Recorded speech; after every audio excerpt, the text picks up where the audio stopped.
iPhone 17 Pro Max、华为 P80 Ultra， 本期就来看看它俩的对比。本期看点如下，推荐大家仔细去看。每年 iPhone 的新机都是重量级的产品，我们都要第一时间买来做对比节目。看对比的时候，选边站队的事情不要去做，跟其他网友抬杠吵架的事情不要去做。如果你真的关注手机影像的话，那就应该积极的参与到摄影中来。像现在很多朋友都把自己拍摄的照片上传到了视频回复当中，非常感谢这些朋友啊，是你们真正的带着大家能参与到摄影中来。更要感谢的是那些给我们节目点赞和加关注的朋友，尤其是加关注，这是让我们这档节目不停更、继续更新下去的动力，所以就非常感谢大家了。下面就看看本期的摄影环节有哪些网友的摄影作品入选了吧。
器材虽然分好坏，但是摄影不论器材，能成像的设备都能参与到摄影中来。欢迎收看 ZPH， 别忘了点赞和加关注支持我们啊！那下面就来看看这两台设备的表现吧。iPhone 的后摄3颗镜头，主摄超广角和这次全新的4倍长焦镜头。华为这边呢是主摄超广角和一镜双摄的长焦镜头，双摄呢就是 3.7 倍跟 9.4 倍。它把2颗长焦的定焦镜头放在了一个镜组里边。现在是 iPhone 的拍摄界面， 0.5 倍的超广角，1倍的主摄，2倍是主摄的数码变焦，4倍就是新的光学长焦镜头，8倍是4倍的数码变焦。全新的拍摄界面这次在左下角安排了一个可以快速调节照片格式和照片总分辨率的按钮，可以快速调节你想拍摄的照片格式、RAW 格式啊、JPG 格式啊、HEIF 格式啊，还有照片的2400万元像素啊、4800万元像素啊。当然，如果你要选择RAW格式的话，只能选择1200万元像素和4800万元像素。现在是华为的拍摄界面， W 是超广角，1倍是主摄，2倍也是主摄的数码变焦，3.7 倍是纯光学焦段，10倍呢就是一镜双摄的那颗 9.4 倍镜头，它是光学焦段加数码裁切来生成照片的，而且目前这颗10倍镜头也无法直接用于录像。3.7 倍和10倍2颗镜头在切换的时候呢，会有一镜双摄来回切换的动画。这次 iPhone 在拍摄界面里内置了16种色彩模式，可以根据你拍摄时的心情来创作照片，可以很好的记录你当时拍摄的心情。16种色彩模式，老实说有点多啊，而且选择起来呢也不够方便快捷，只能一个一个的挨着选，选完一个再选一个。每一种色彩风格呢，也可以微调风格的强弱。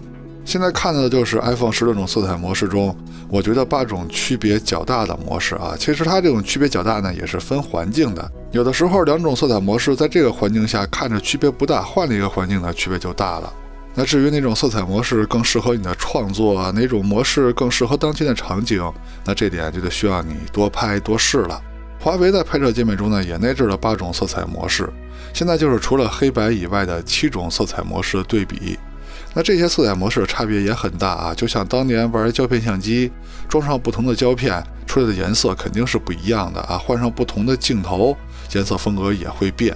所以这些色彩模式肯定不是为了让你去找什么接近肉眼呀、真实还原呀，它就是让你有更好的拍摄体验，让你觉得拍摄更有意思，还是前面那句话啊，多动手，多去拍，就能找到你喜欢的风格，适合你的风格了。两台手机的系统都升级到了最新正式版，下面我们就来看看它们在影像、在光学上面的表现了。我们还是先从主摄开始聊。参数都列这儿了，感光器尺寸呢是华为的更大，而且华为还有一个可变光圈技术。在之前节目中呢，已经测试了它每一档光圈下的成像表现了，结论就是它每一档光圈的成像都是非常接近的。那么本次的测试呢，就不聊这些了啊，咱们就看默认设置拿起来就拍的表现。从样片中第一眼就能看到，这颜色风格的差别是非常大的啊 ，iPhone 的偏冷，华为的偏暖。但是我不知道各位从你们的显示器上看会是什么样啊，因为你们每个人的观看设备是不一样的，换一个设备看呢，颜色肯定会变。那么你们现在看更喜欢哪边的色彩风格呢？还有一个小问题和一个大问题。小问题是 iPhone 拍摄呀，默认就是2400万像素的，而华为呢，它虽然说是有2500万像素高质量模式，但是它默认就开启1200万像素，想开启高质量模式呢，你得到选项里调。这还不是华为的问题啊，是所有国产手机全这样。那这是为什么呢？那小问题倒无所谓啊，关键是大问题。这大问题呢，就是 iPhone 虽然说是默认2400万像素，可是它这解析力呀，也没有比华为的1200万像素解析力强。再换一个测试场景也是如此啊 ，iPhone 的2400万像素解析力确实不比华为的1200万像素解析力强。不过呢，华为就算开启了2500万像素高质量模式，它跟 iPhone 的2400万像素比呢，解析力呢也没有什么提升。哎呀，那这也是个问题是吧？那再换一个场景呢 ，iPhone 2400万像素，华为是2500万像素，解析力呢也没差多少，只能说有一些小小的小细节的方面，华为可能稍微强一丢丢吧，如强。两台主摄都打开最高清的模式 ，iPhone 4800万像素，华为5000万像素。解析力方面呢也差不多啊，就是在自然纹理的刻画上，两边的数码处理风格是不一样的啊。那至于解析力啊、光学素质啊，两边其实是差不多的。不过华为的高像素模式，无论是主摄还是超广角还是长焦，摁完快门之后呢，都要转圈圈啊，转很久才能生成图像。而 iPhone 的高清模式呢，是摁下快门就能成像。那这点呢，跟华为处理器的速度没什么关系啊。它之前处理器比别人速度快的时候，它也要转圈圈。它高清模式的软件逻辑就是这么设计的。在展现镜组的光学质量，也就是边角画质把控方面呢，华为还是有优势的啊。无论是看左上角还是右上角，虽然说两边边角画质下降的是差不多的，但是华为的感光器是更大的。要知道，感光器越大是越不利于把控边角画质的，而且华为还有可变光圈技术。就算是在这种情况下，两边的边角画质把控还是同一级别的，那我只能说，华为主摄的镜组制造成本肯定是更高的。哎呀，你说这回 iPhone 又把整个后摄模组往更厚了做了，你就不能换一更大的感光器吗？你就不想追赶一下现在安卓的影像表现吗？再说超广角镜头参数就列这儿了啊，这里说一下华为啊，感光器型号可以不说，感光器尺寸这些跟相场、跟光学有关的参数还是应该说一下的。再看对比样片啊，还是默认设置，拿起来就拍啊，这颜色风格的差距跟主摄一样 ，iPhone 偏冷，华为偏暖，你们更喜欢哪边的色彩风格呢？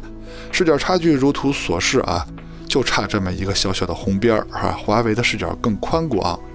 那至于最重要的解析力方面，哎呀，两边的数码处理痕迹是都够明显的，但是如果刨去颜色，只说这数码处理痕迹呢，这 iPhone 还是更难看一些。再看一组对比啊，两边的颜色风格还是非常稳定 ，iPhone 偏冷，华为偏暖。中心解析力方面两边差不多，数码处理痕迹方面呢，就是 iPhone 都是大颗粒，华为呢肉肉的啊，反正怎么说呢？你们更喜欢哪边的效果呢？两台超广角都有高像素模式 ，iPhone 4800万，华为是4000万，像素更低。那中心解析力方面，两边还是差不多啊。关键是数码处理的结果让人怎么评价呢 ？iPhone 那边就是大颗粒、大颗粒、大颗粒，华为这边就是肉啊，甚至还有一些重影儿。反正你说这就大哥别笑二哥呗，他们俩。边角画质把控方面呢也是如此，右上角呢华为看起来下降的少一些啊，但是它有紫边。那左上角呢两边就基本差不多了啊。再说中长焦镜头 ，iPhone 是有一个新的4倍的长焦镜头的，华为呢就是一镜双摄，在一个长焦镜组里面做了2个定焦的长焦镜头，分别是3.7倍跟9.4倍，其中9.4倍是光学焦段加数码裁切来生成图像的。对比样片先从2倍焦段开始看，它们都是主摄的数码变焦。iPhone 的2倍呢就没有2400万像素高清模式了，就是1200万像素。华为还是有2500万像素高质量模式的，而且它们的颜色风格呢也没有主摄跟超广角差距那么的大了。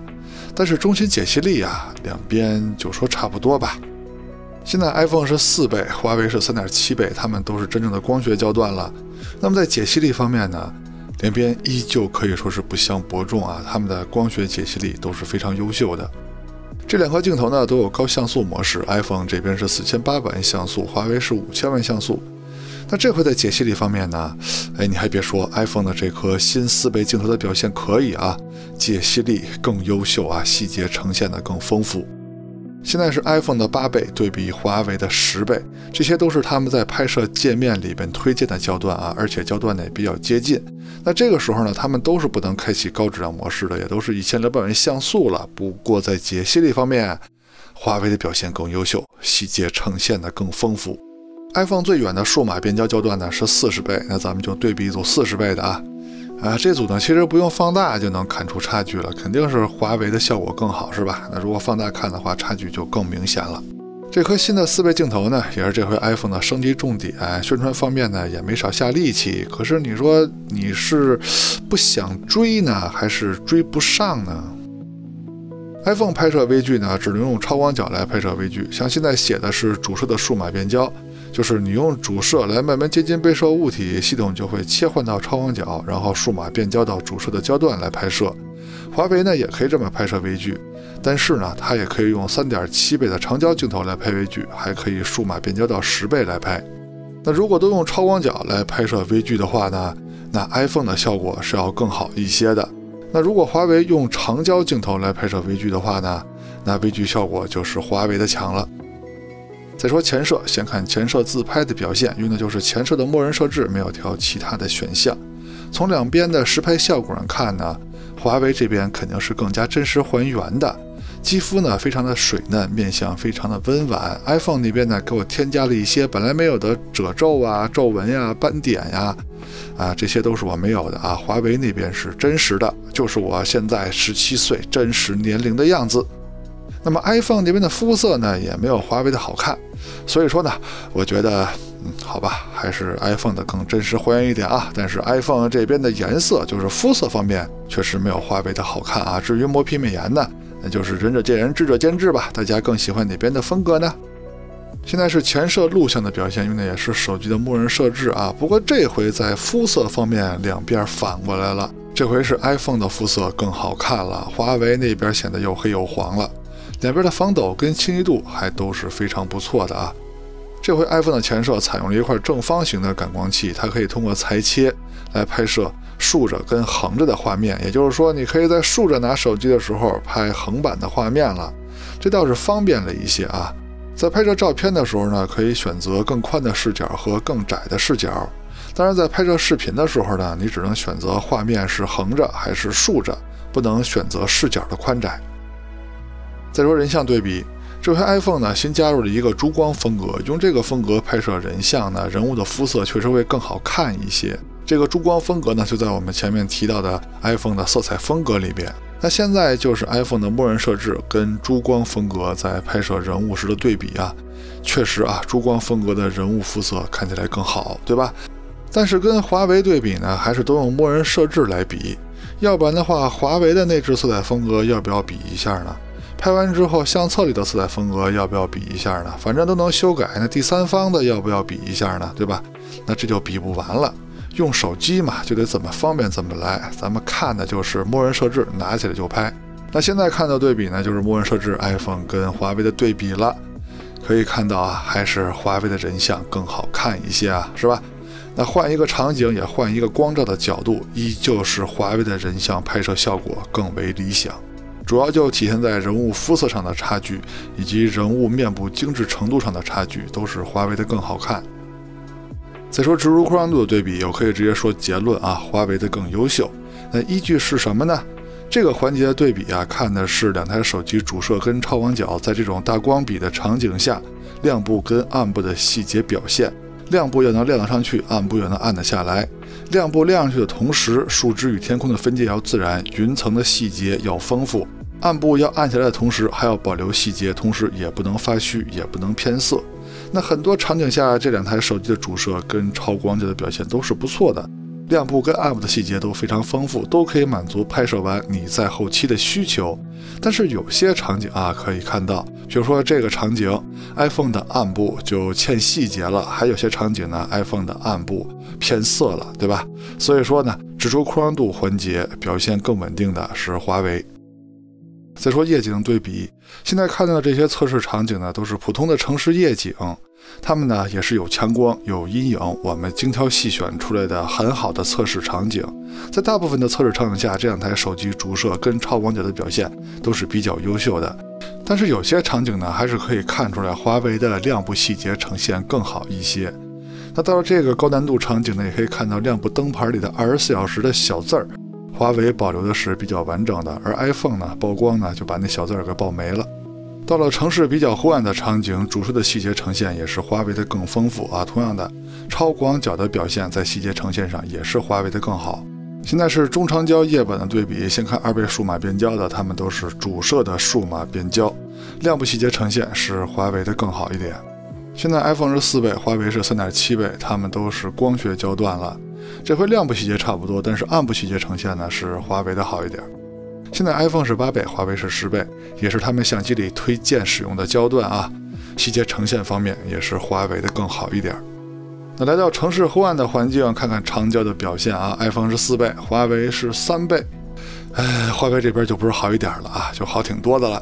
那现在 iPhone 是8倍，华为是10倍，细节呈现的差距一眼就可以看出来了。那如果放大看呢，差距就更明显了。来到真正的极暗环境，就要打开夜景模式测试了啊！祖传神速场景，主摄的表现两边差不多。超广角呢，细节呈现方面，iPhone 的更强一些，颜色也是 iPhone 的更准。健身器场景，主摄的表现，要说细节呈现方面啊，某些细节地方确实是 iPhone 的更好一点啊，还不错啊 ，iPhone 的主摄终于啊争了口气。超广角的表现，无论是颜色还是细节呈现呢，也是 iPhone 的更好。鼠流小路场景，主摄的细节呈现也是 iPhone 的更好一些啊。好，不错啊 ，iPhone 啊继续保持，超广角的表现也是 iPhone 的强点。但是 iPhone 你的主摄倒是继续保持优势啊，结果到了最难的场景，祖传神速 Pro 细节呈现方面，华为的更优秀啊。超广角，就说谁也甭说谁吧。视频录制用的就是手机的默认设置，也是最接近现在社交软件录制的效果。现在是主摄白天手持的走路表现，没有架子，没有稳定器，它们呈现出来的风格呢，真是很稳定啊，跟前面拍照是一样的。iPhone 偏冷，华为偏暖，你们更喜欢哪边的色彩风格呢？清晰度、解析力、防抖两边都非常优秀。现在是超广角的表现啊，同样的也是 iPhone 偏冷，华为偏暖。他们在防抖方面、清晰度、解析力方面也都是非常不错的。现在是2倍焦段的录像表现，他们都是主摄的数码变焦啊，可以看见他们的表现也都是非常好的，什么防抖啊、清晰度啊、解析力啊都很好。现在 iPhone 是4倍，华为是3.7倍，他们都是长焦镜头，而且都是光学焦段了，颜色方面华为的更好，对吧？清晰度跟防抖两边都没问题。现在苹果是8倍，华为是10倍。这回的颜色方面呢，虽然说两边差别还是很大，但是我也不好说哪边更好看了啊。你们更喜欢哪边的风格呢？防抖啊、清晰度啊，它们还都是同一水平的。现在苹果是24倍，华为是20倍，都是他们最远的录像的数码变焦焦段。这回的颜色、清晰度、防抖各方面啊，都是华为的表现更好。现在是主摄在夜晚的录像表现，这个地方已经非常暗了啊。这两台主摄的表现是非常优秀的啊，防抖跟解析力都是高水平的，就是这个鬼影嘛，两边都有啊，但是苹果的更明显一点。超广角的录像表现吧，跟前面极暗环境拍照的表现反过来了，这回是华为的表现更优秀了。现在 iPhone 是4倍，华为是3.7倍啊，可以看到清晰度、解析力呢，就是华为那边更好，而且防抖呢，苹果这边有一种拖拽感啊。还有就是它已经不能用4倍镜头直接拍摄这段录像了，它是用主摄的数码变焦拍的。你看这个鬼影已经把它暴露了。现在 iPhone 是8倍，华为是10倍啊，在清晰度方面呢，还是华为的更好一些，而且防抖方面啊，苹果还是有一些拖拽感啊。而且如果它要是主摄拍的话，那这段清晰度真是够高的了，因为它这个鬼影啊，我看着还像是主摄拍的。那具体是哪个镜头拍的呢？我根本就不关心啊，我这儿只看结果。这次 iPhone 17 Pro Max 的后摄区域做的是够厚、够明显的了，但是它怎么就不用更好的主摄、更好的长焦呢？换代以后的影像跟别家的旗舰比也没有优势啊。那它是不想追赶呢，还是追不上呢？虽然说 iPhone 的录像有各种专业格式，但是用户用这些格式的前提是喜欢用这台设备去拍呀。那只有默认设置拿起来就拍这点做得好，才是更让人喜欢用这台设备的关键呀。更何况手机它就得怎么方便怎么用啊，它就得拿起来就拍呀。那到了结尾呢，大家就说一下对这两台手机工业设计的看法吧。你们觉得哪台手机的外观更好看呢？喜欢 iPhone 的打1，喜欢华为的打2。OK， 到结尾了，看完前面内容，希望在选择方面为您提供了帮助，也希望您能喜欢我们的节目，别忘了点赞和加关注支持我们啊！我们下期节目再见，拜拜。